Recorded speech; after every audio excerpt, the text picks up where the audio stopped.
계속해서 삶을 풍성하게 하는 9가지 말씀 나누고 있습니다. 오늘은 그 중심 주제를 교제라는 토픽으로 말씀을 나누도록 하겠습니다. 그러니까 삶을 풍성하게 하는 교제가 되겠죠. 삶을 풍성하게 하는 교제. 네, 우리가 풍성함에 관한 말씀을 나누고 있는 것입니다. 여러분의 어릴 적 기억들을 이렇게 잘 더듬어 보시면 어떤 장면들이 좀 이렇게 아름답고 따뜻하고 행복하게 기억으로 남으세요? 어떤 장면들이 풍성한 그런 기억으로 남아 있습니까?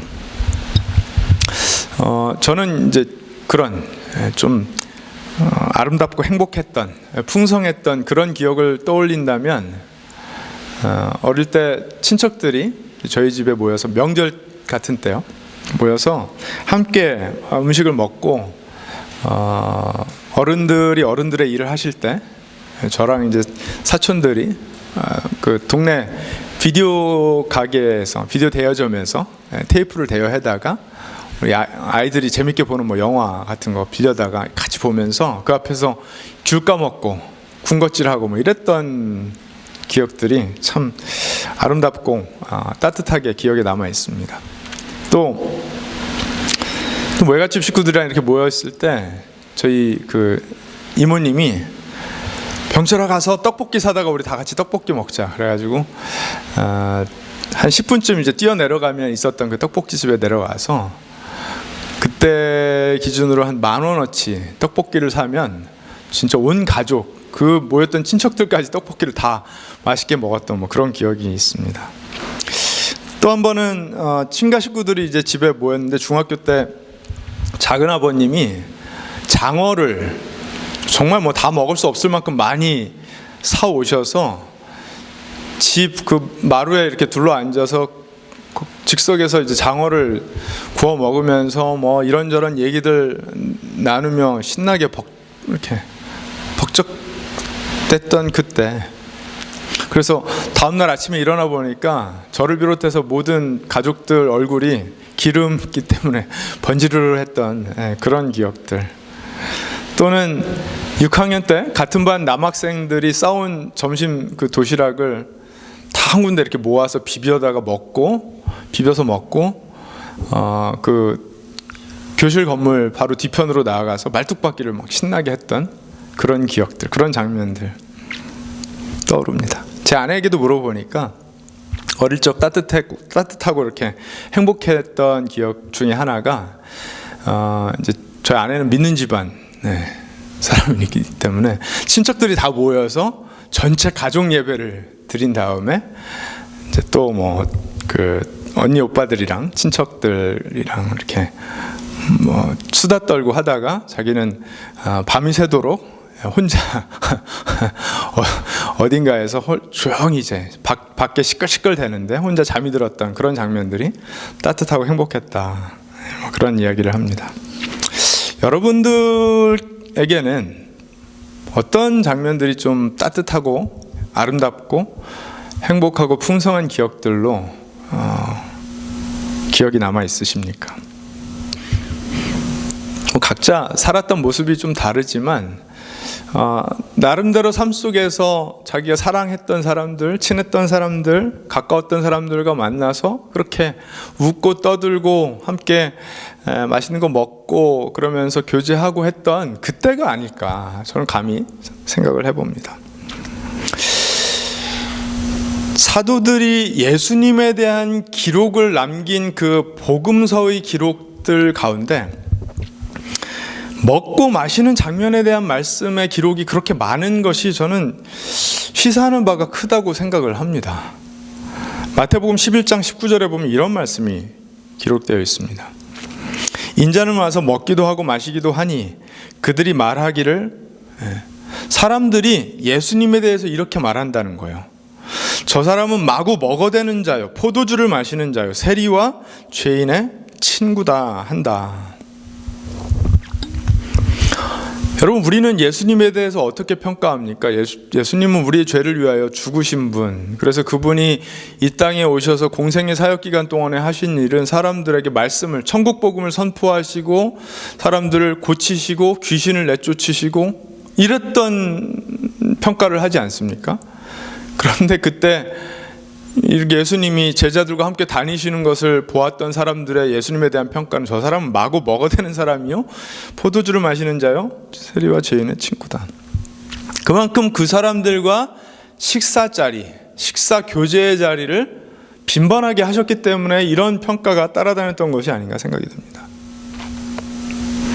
여러분, 식사를 함께 한다는 것은 굉장히 많은 의미를 담고 있습니다. 물론 교제가 밥 먹는 것에 국한된 것은 아니지만, 사람이 교제를 한다는 것이 같이 이렇게 식탁에 둘러앉아서 밥 먹는 거 빼놓고 이야기하기가 사실 쉽지 않죠. 그렇죠?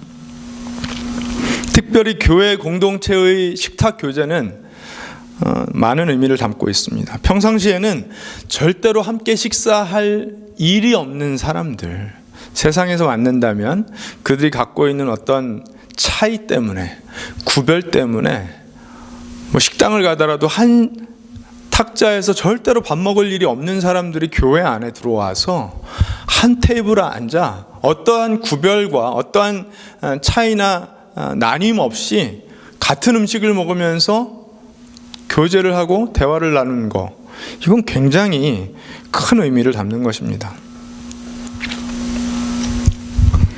하나님 나라의 식탁 교제는요, 그래서 하나님의 긍휼하심이 풍성하게 나타나는 현장이라고 할 수가 있습니다. 하나님 나라의 식탁 교제는요, 오직 하나님의 구원의 은혜로만 새롭게 된 사람들이 하나가 되어서 원래 사람 안에 담겨 있었던 하나님의 형상, 그 형상을 회복받는 그런 현장이 되기도 합니다. 아니, 무슨 밥 먹는 거에 그렇게 큰 의미를 부여합니까, 목사님? 그렇게 생각하시는 분이 계실지도 모르는데, 여러분, 교회 공동체의 그런 식탁 교제는요, 그런 신비스럽고도 커다란 의미를 담고 있는 거예요.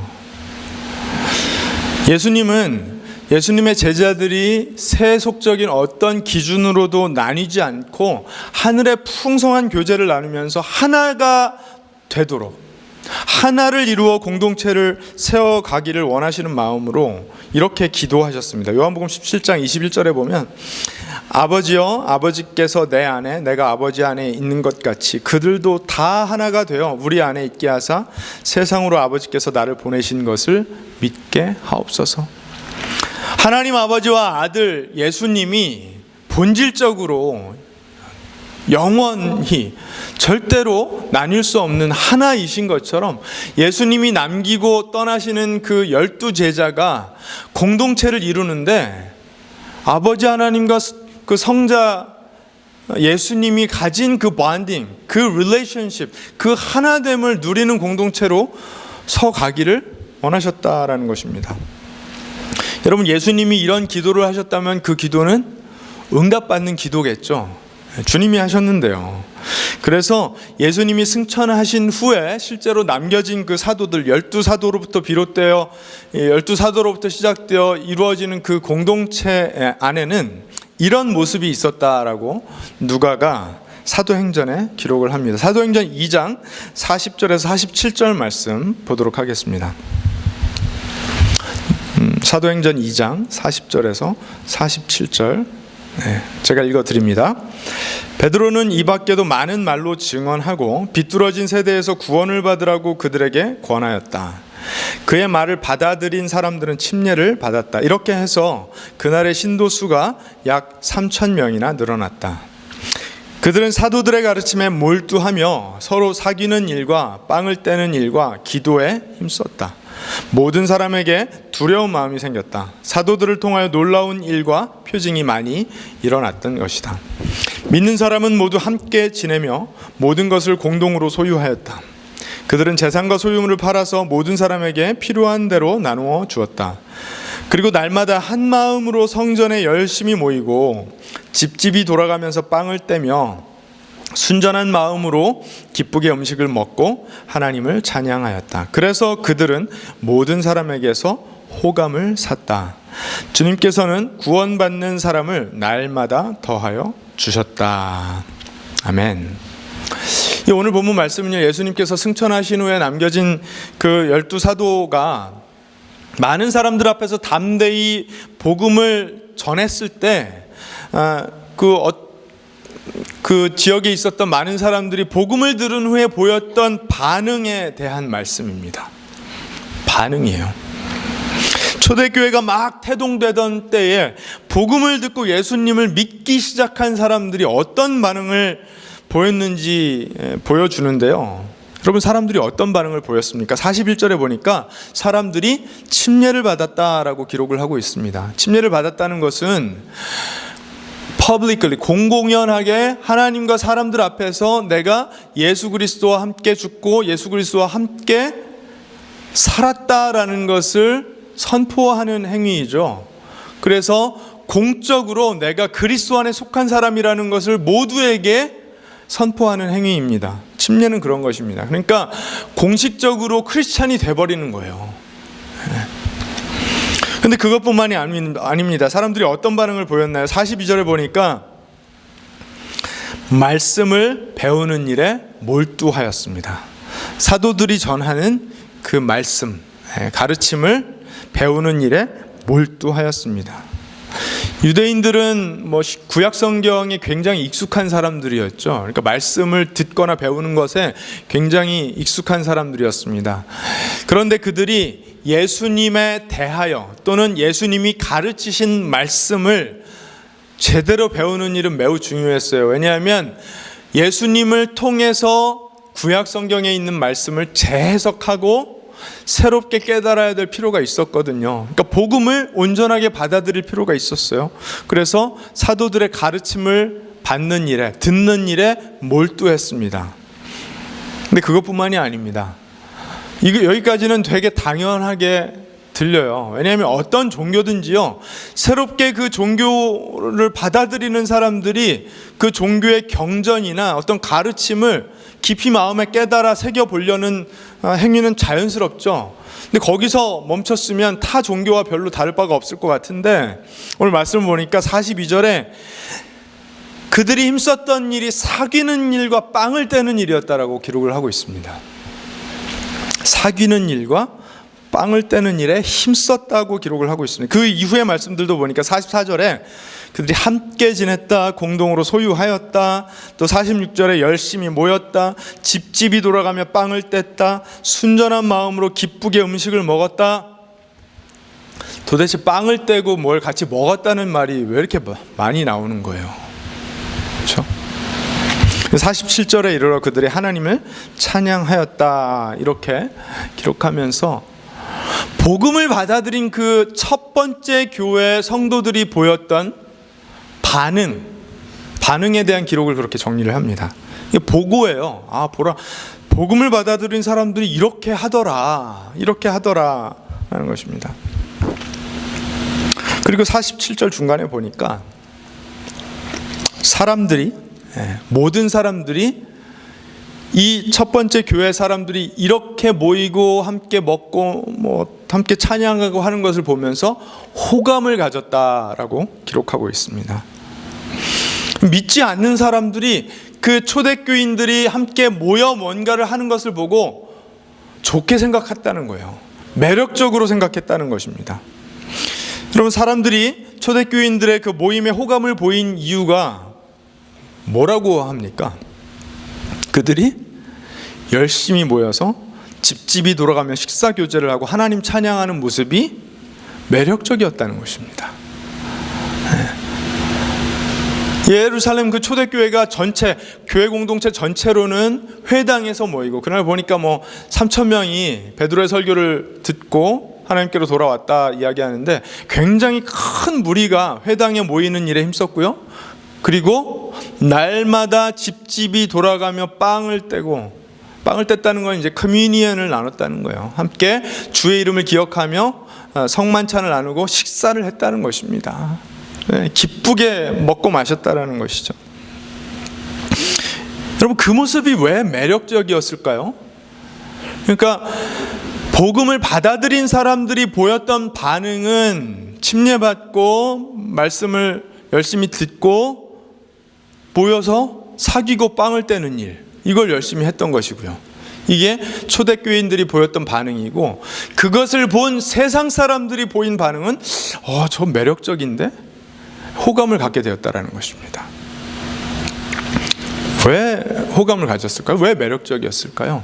유대교인들은 회당에서 모여서 종교적인 그 의식을 하는 것, 말씀을 듣고 나누고 하는 것에 굉장히 익숙한 사람들이었습니다. 유대교는 회당 종교예요. 회당 종교. 세상의 대부분의 종교들이 그런 것처럼 회당 종교입니다. 그렇죠? 모이는 것 자체가 되게 특별하고 대단한 것은 아니죠. 그런데 초대교인들의 모임이 가지는 모임의 성격이 독특했던 거예요. 모임의 성격이 특별했던 거예요. 유대교의 그 모임과는 뭔가 달랐던 거예요. 그것이 무엇입니까?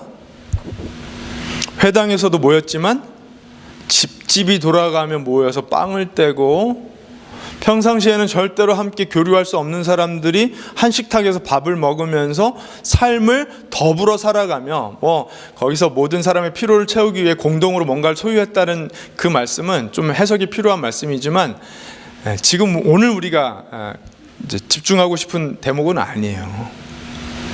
오늘은 저들의 교제가, 자연스러운 사람과 사람의 만남에 나타나는 그 교제가 어땠는지 그 말씀을 나누고 싶은 것입니다. 결국 뭐 했다는 것이죠? 모여서 밥 먹었다, 이 이야기예요. 모여서 밥 먹었다. 밥을 먹기 위해서 모인 것은 아니지만 그리스도의 이름으로 모였던 사람들이니까, 여러분, 사람들이 모이면 뭐 해야 됩니까? 밥 먹어야죠. 밥 먹어야죠. 그렇죠? 밥 먹으면서 교제해야죠. 그게 사람들의 가장 자연스러운 모습 아닙니까? 어떻게요? 세상과는 좀 다르게요. 그 다르게 함께 모여 밥을 먹는 것이 하나님 나라의 식탁 교제입니다. 예수님은 이 땅에 오셔서 세상 사람들과 어울리실 때 무슨 대단한 특별한 방법을 늘 사용하셨던 것은 아닙니다. 물론 주님만이 하실 수 있는 일들도 하셨죠.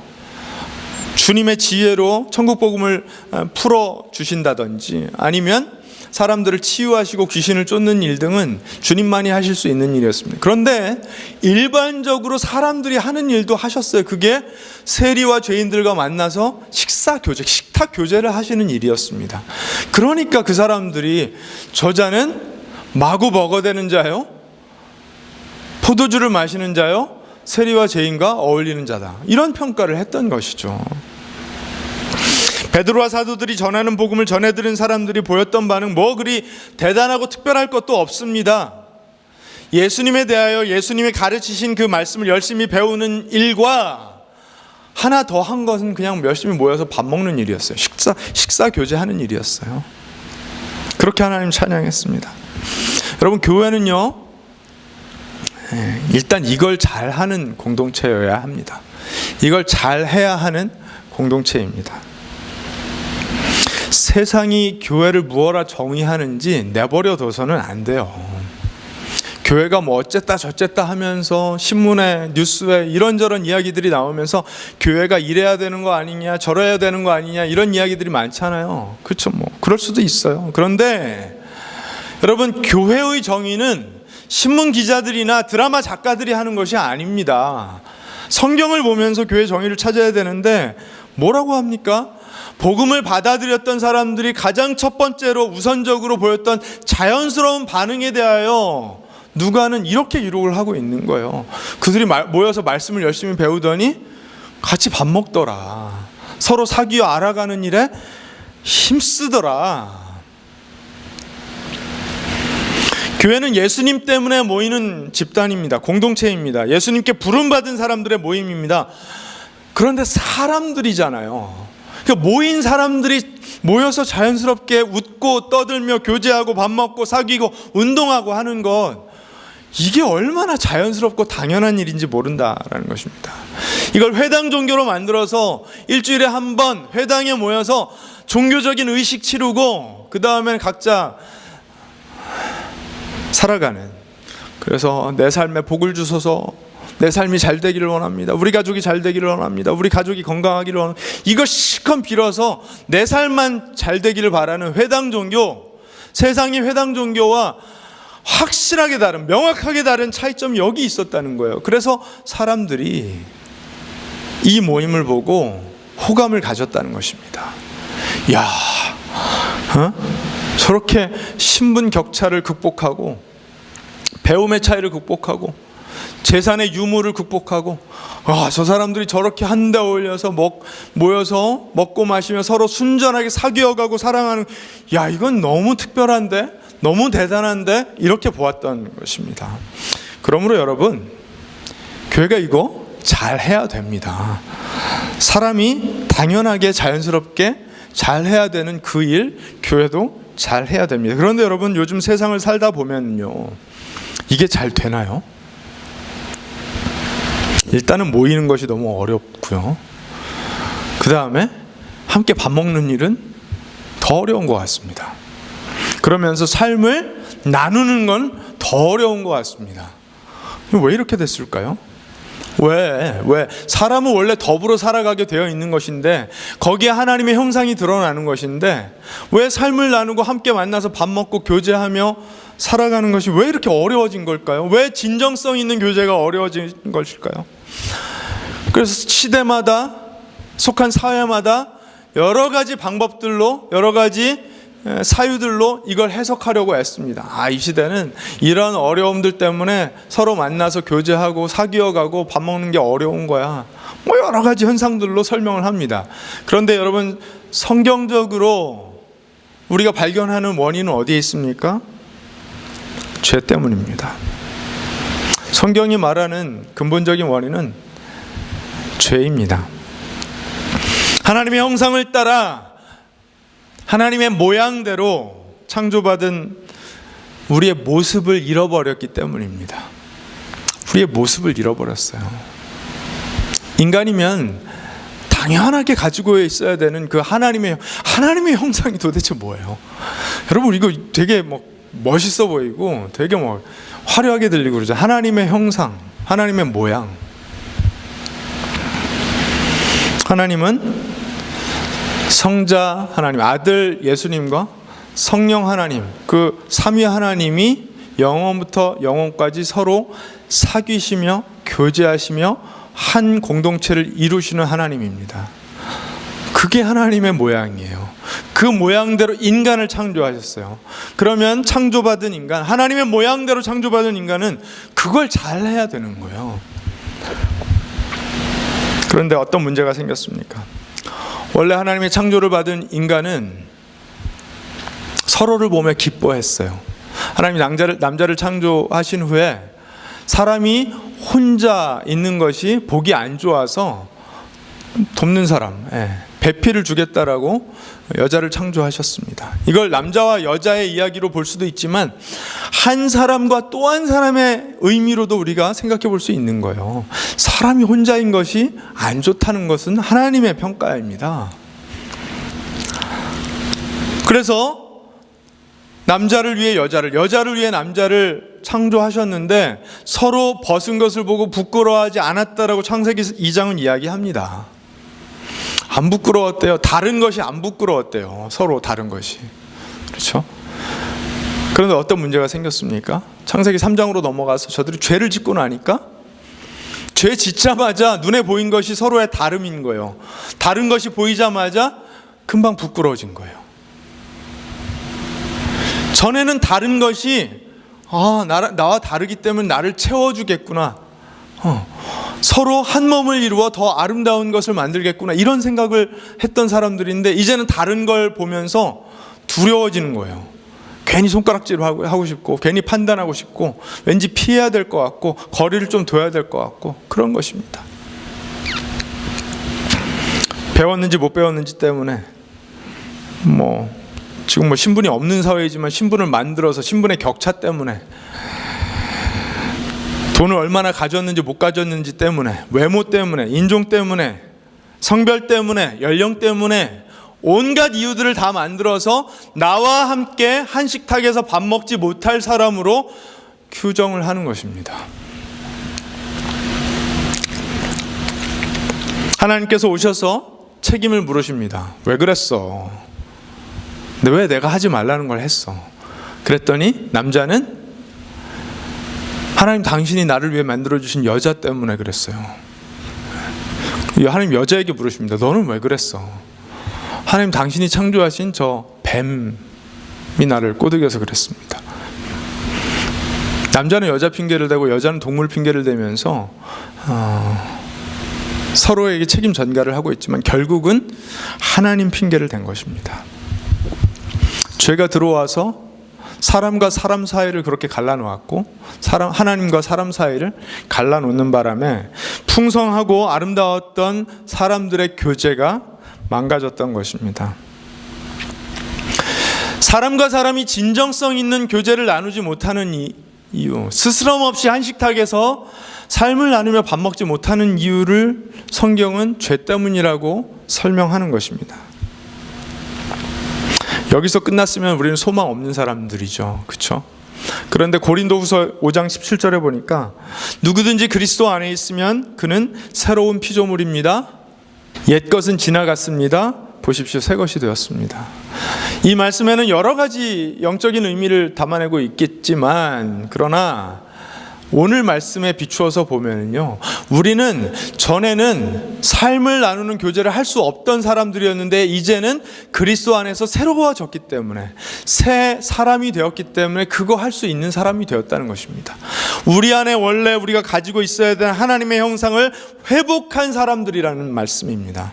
첫 번째 교회가 그래서 복음을 듣고 보였던 반응은 너무 당연하고 자연스러웠던 반응이라는 거예요. 침례받고 당연히 말씀 듣기를 원해서 말씀 들었고, 그 다음에 사람들이 모였으니까 서로 사귀어가고 함께 밥 먹으며 교제하기를 힘썼다. 삶을 나누었다. 더불어 살았다. 너무 자연스럽고 당연한 반응이었던 것입니다. 여러분, 교회는요, 그렇게 새롭게 태어난 사람들이 모인 집단입니다. 공동체입니다. 물론 그렇다고 각자 개인의 삶이 없다는 것은 아니에요. 개인의 삶이 있습니다. 그러나 각자의 삶을 한 몸으로 살아내는 공동체인 거예요. 각자의 삶을 한 몸으로 살아내는 공동체인 거예요. 이게 무슨 애매한 말입니까?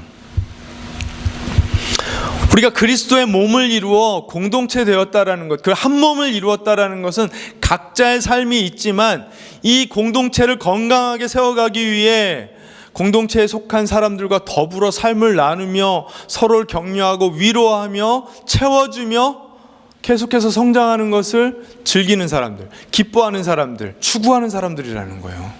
그걸 잘하기 위해서는 어떻게 해야 될까요?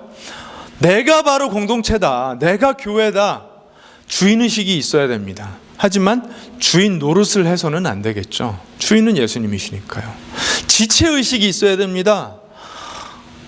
나도 소중하고 저 사람도 소중하고 우리 함께 소중한 지체들이기 때문에 그리스도의 몸을 함께 협력해서 이루어야 된다라는 지체의식이 있어야 되는 것입니다. 다양성을 인정하며 상호 보완해 나가는 그런 지체의식이 있어야 됩니다. 믿음은 같지만 역할이 다르다라는 것을 인정하는 것입니다. 역할이 다르지만 동일한 목적을 갖기 때문에 상호 보완적이라는 것을 인정하는 것입니다. 건강한 주인의식과 지체의식을 통해서 공동체 안에 융화와 결속을 도모합니다. 되게 복잡하고 무슨 멋진 이야기 같지만 여러분, 만나서 열심히 밥 먹고 삶을 나누고 걱정 나누고 기도해 주면서 더불어 살아가라는 거예요. 공동체의 주인의식과 지체의식이 있는 사람들이라면 저 사람의 필요는 뭘까? 저 가정이 요즘 걱정하는 건 뭘까? 어떻게 아이들을 함께 건강하게 키울 수 있을까? 이런 것들을 함께 고민하고 나누면서 내 삶도 오픈하고 저 사람의 삶 속으로도 조금 조심스럽게 들어가 보고 하는 그런 교제를 이루어 가야 된다는 것입니다. 그렇게 주인의식과 지체의식을 통해 융화되고 결속되는 사람들의 마음에 항상 뭐가 있을까요? 공동체의식이 있고, 공동체의식은 결국 사람의 삶에 관심을 가지는 일이에요. 관심, 배려하는 일이에요. 그 용납하는 일이에요. 기다려주는 일이에요. 함께 소망하는 일이에요. 만나서 열심히 밥 먹으면서 삶을 나누고 운동하면서 교제하고 그러는 중에 사랑을 나누고 서로 축복하며 예수 그리스도의 이름을 드러내는 그런 사이들인 것입니다. 요한복음 21장에 보면 다른 복음서에 없는 매우 독특한 장면으로 그 엔딩이 기록이 되어 있습니다. 부활하신 예수님이 많은 사람들 앞에 나타나셨는데 세 번째로 제자들 앞에 나타나셨던 장면인데요. 베드로가 나는 고기를 잡으러 갈 거야 하고서는 호수에 가서 고기를 잡으려고 하는데 밤이 새도록 투망질을 했지만 고기를 잡지 못했습니다. 허탕을 치고 있는 제자들 앞에 예수님이 나타나셔서 저기 있다가 그물을 내려보라고. 그래서 저들이 그물을 건져 보니까 찢어질 정도로 많은 고기가 잡혔어요. 153마리가 고기가 잡혔다라고 성경이 기록을 하고 있습니다. 물고기가 가득 찬 그 그물을 무트로 끌어내던 제자들에게 주님이 뭐라고 하셨을까요? 일로 와서 아침 먹으라고 하셨어요.